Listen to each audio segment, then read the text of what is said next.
하나님 말씀 다니엘 6장 15절에서 28절 말씀입니다.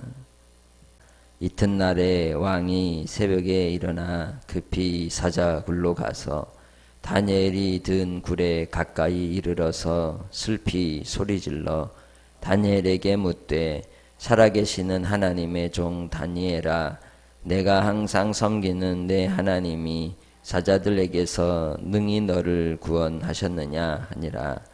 다니엘이 왕에게 아뢰되 왕이여 원하건대 왕은 만수무강하옵소서. 나의 하나님이 이미 그의 천사를 보내어 사자들의 입을 봉하셨으므로 사자들이 나를 상해하지 못하여 싸우니 이는 나의 무죄함이 그 앞에 명백함이오며 또 왕이여 나는 왕에게도 해를 끼치지 아니하였나이다 하니라. 왕이 심히 기뻐서 명하여 다니엘을 굴에서 올리라 하매 그들이 다니엘을 굴에서 올린즉 그의 몸이 조금도 상하지 아니하였으니 이는 그가 자기의 하나님을 믿음이었더라. 왕이 말하여 다니엘을 잠수한 사람들을 끌어오게 하고 그들을 그들의 처자들과 함께 사자굴에 던져 넣게 하였더니 그들이 굴 바닥에 닿기도 전에 사자들이 곧 그들을 움켜서 그 뼈까지도 부서뜨렸더라. 이에 다리오 왕이 온 땅에 있는 모든 백성과 나라들과 언어가 다른 모든 사람들에게 조서를 내려 이르되 원하건대 너희에게 큰 평강이 있을지어다. 내가 이제 조서를 내리노라. 내 나라 관할 아래에 있는 사람들은 다 다니엘의 하나님 앞에서 떨며 두려워할지니 그는 살아계시는 하나님이시요 영원히 변하시 아니시며 그의 나라는 멸망하지 아니할 것이요 그의 권세는 무궁할 것이며 그는 구원도 하시며 건져내기도 하시며 하늘에서든지 땅에서든지 이적과 기사를 행하시는 이로써 다니엘을 구원하여 사자의 입에서 벗어나게 하셨음이라 하였더라. 이 다니엘이 다리오 왕의 시대와 바사 사람 고레스 왕의 시대에 형통하였더라. 아멘. 그리스도인의 신앙의 특징은 항상 반전의 삶이라는 겁니다. 음인 것 같은데 양이고 무너진 것 같은데 다시 세워짐이고 끝난 것 같은데 새로운 출발이 예수 그리스도 안에 있는 크리스찬의 삶인 것입니다. 메데바사 제국이 바빌로니아를 멸망시키고 그리고 과도기 가운데 이 다리오 왕이 다스리고 있는 그때에도 다니엘이 총리가 되는 이 본문 속에서 나타나는 과정을 보면 우리가 알 수 있는 것이 무엇이냐면 다니엘이 아직도 여전히 유다에서 끌려온 사람으로 불리고 있다는 겁니다. 마치 주홍 글씨처럼 새겨진 이름 포로가 바로 이 다니엘이었던 겁니다. 그러니 다니엘이 총리가 되었을 때 그 밑에 있는 고관들이 이야기를 말을 들으려 했을까요? 그러지 못하는 겁니다. 그 속에서 다니엘이 이길 수 있는 방법은 또 나라와 또 왕을 위해서 바르게 살림할 수 있는 유일한 방법은 무엇이겠습니까? 충성인 것입니다. 아무 흠도 없이 아무 허물도 없이 자기에게 주어진 그 사역을 최선을 다하여 감당하고 사사로이 하지 아니하고 항상 공정하게 그리고 맡겨진 일들을 최선을 다하여 책무를 감당했던 것입니다. 그렇게 할 수 있었던 아주 중요한 이유가 1장 8절에 나오는 것처럼 하나님 아버지 앞에 뜻을 정하는 데 있습니다. 작은 것 하나에서도 소소한 것 하나에서도 하나님께 대한 뜻을 정하여 나아가는 삶인 것입니다. 다니엘이 정하였던 뜻을 오늘 본문 속에서도 나타납니다. 다리오 왕이 그것을 보았습니다. 다니엘의 삶을 보니 그는 항상 하나님을 섬긴다는 겁니다. 16절 말씀에 왕이 다니엘에게 이르되 내가 항상 섬기는 너희 하나님이 너를 구원하시리라. 다니엘을 보았을 때마다 그가 경험했고 느꼈던 것은 저는 항상 하나님을 섬기는구나. 왕을 섬기는데 왕을 섬기는 그 태도가 하나님께 하듯 하고 또한 그의 모습 속에서 하나님이 계심을 느끼는 그러한 왕의 모습을 볼 수가 있습니다. 그런데 이 왕이 다니엘을 제거하려고 하는 이 음모를 가진 자들의 그 중심을 알지 못하였기에 바로 메대와 바사의 규례를 따라 법령에 도장을 찍어버렸던 것이죠. 고칠 수 없는 그 법령 앞에 결국 다니엘을 어떻게 해서든지 구해보려고 했지만 구할 수가 없었습니다. 그래서 결국 다니엘은 사자굴에 던져지게 되었고, 던져진 이 사자굴에 있는 다니엘을 위해서 왕은 어떻게 했습니까? 첫 번째는 밤이 새도록 금식했다고 기록하고 있습니다. 18절. 두 번째는 오락을 그쳤다고 말합니다. 즐거움을 내어 이제 멀리 했다는 것이죠. 세 번째로 잠자기를 마다했다고 합니다. 왜? 다니엘에 대한 충심을 그가 깊이 알고 있었기 때문이죠. 그래서 그가 새벽 일찍이 일어나 사자굴로 달려가는 모습을 봅니다. 그가 그렇게 고백은 했지만 네가 항상 섬기는 너의 하나님이 너를 구원해 줄 거야 라고 이야기는 했지만 인간적인 감정과 마음 속에서 불가능한 일이 어찌 일어날까 하는 두려움 속에 노심초사하며 밤을 지새웠던 것입니다. 경건이라 말하면 구약으로는 경외심이라고 말할 수 있고 신약으로서는 신앙이라고 말할 수 있습니다. 하나님을 믿고 따르는 것이 경건입니다.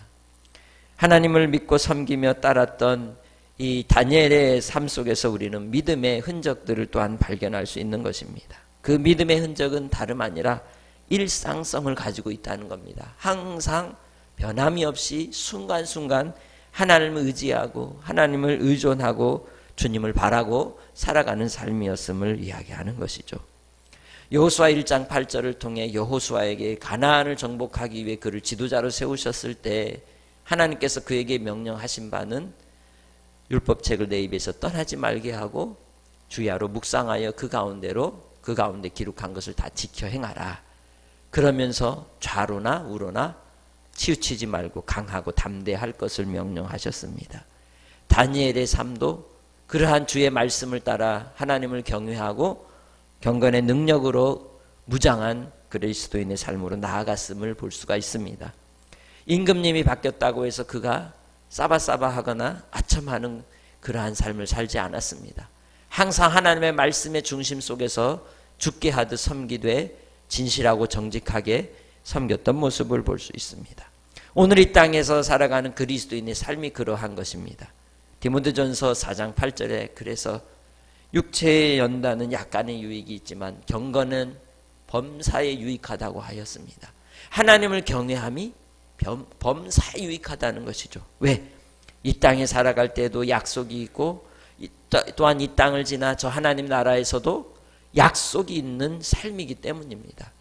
그렇게 주님 안에서 경건의 삶으로 무장하는 믿음의 권속들이 되시기를 주의 이름으로 축복합니다. 누군가가 우리를 보았을 때 네가 항상 섬기는 하나님이 널 도와주시는구나. 할렐루야. 그러한 신앙의 고백이 증언이 나타나는 복된 삶이 되시길 주의 이름으로 축복합니다. 그리하여 다니엘이 하나님 앞에 나아갔던 그 사자굴에서도 그는 두려워하지 않았고 다니엘은 사자굴에서도 감사와 찬송과 영광을 돌린 줄 믿습니다. 그렇기에 다니엘이 그 아침에 왕에게 뭐라고 대답합니까? 21절에 왕이여 원하건대 왕은 만수무강하옵소서. 그 뜻이 뭐예요? 자기의 안위보다도 누구의 안위를 걱정합니까? 임금님의 안위를 걱정하는 충신의 모습을 볼 수가 있는 것입니다. 그것이 곧 하나님을 경외하는 자의 삶의 모습인 것입니다. 그리하여 그가 어떤 일이 일어났는지를 증언하지 않습니까? 나의 하나님이 이미 그의 천사를 보내어 사자의 입을 봉하고 사자들이 나를 상해하지 못하게 하여서 무엇을 증명하였다? 나의 무죄함이 그들 앞에 명백함을 증명하셨다고 말합니다. 여기에 방점이 있는 겁니다. 하나님께서 다리오 왕을 통하여 어려움의 상황이 오게 하였고 도장을 찍는 그러한 위기가 있었지만 그것은 무엇 하시기 위한 일이었느냐? 하나님이 하고자 하시는 일이 있으셨던 겁니다.